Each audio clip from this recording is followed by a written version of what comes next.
Assalamualaikum warahmatullahi wabarakatuh. Waalaikumsalam warahmatullahi wabarakatuh. Selamat pagi anak-anak semua.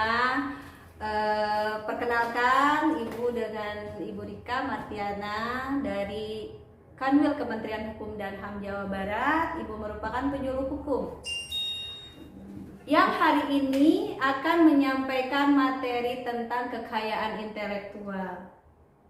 Kenapa materi kekayaan intelektual ini Ibu sampaikan kepada kalian sebagai pelajar SMP? Karena pelajar merupakan bagian dari generasi muda yang akan melanjutkan masa depan bangsa. Kalian-kalian ini sangat dekat dengan media sosial dan terhubung dengan dunia tanpa batas, terkoneksi tanpa batas. Di era internet yang serba mudah dan cepat ini, kesadaran dan pemahaman kekayaan intelektual sangatlah diperlukan, sehingga kalian dapat berkarya, berkreasi, dan berinovasi tanpa mencederai karya intelektual milik orang lain. Apa sih kekayaan intelektual itu?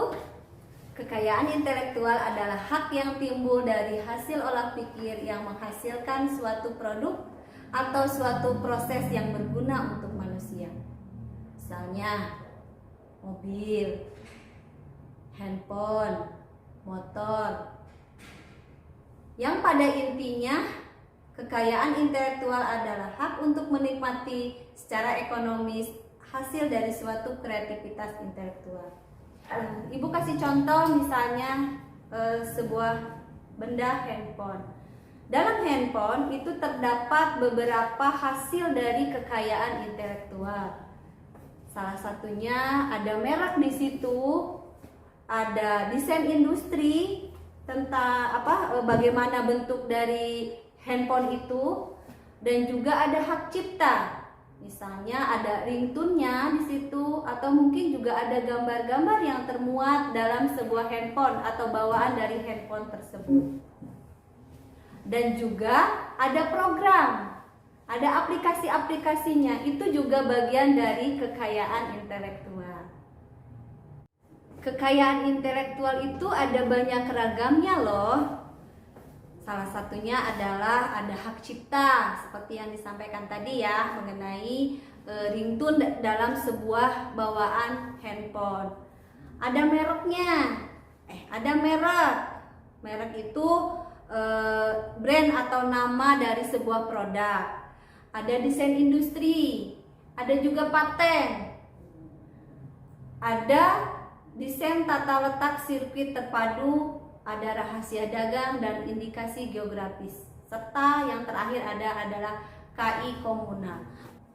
Kalau tadi Ibu sampaikan mengenai dari macam-macam kekayaan intelektual, hari ini Ibu akan fokus menyampaikan tentang hak cipta. Apa itu hak cipta? Hak cipta adalah hak eksklusif pencipta yang timbul secara otomatis setelah karya diwujudkan dalam bentuk wujud nyata dan dipublikasikan. Hak cipta diatur dalam Undang-Undang Nomor 28 Tahun 2014 tentang hak cipta. Hak eksklusif itu terdiri dari menjadi dua, yaitu hak moral dan hak ekonomi. Hak moral adalah hak untuk dicantumkan namanya pada saat karya yang dibuat atau digunakan oleh pihak lain. Hal ini selamanya melekat dalam pencipta sang karya. Sementara hak moral juga merupakan hak untuk melarang orang lain mengubah karyanya. Misalnya, merubah lirik lagu atau merubah aransemen dari sebuah lagu.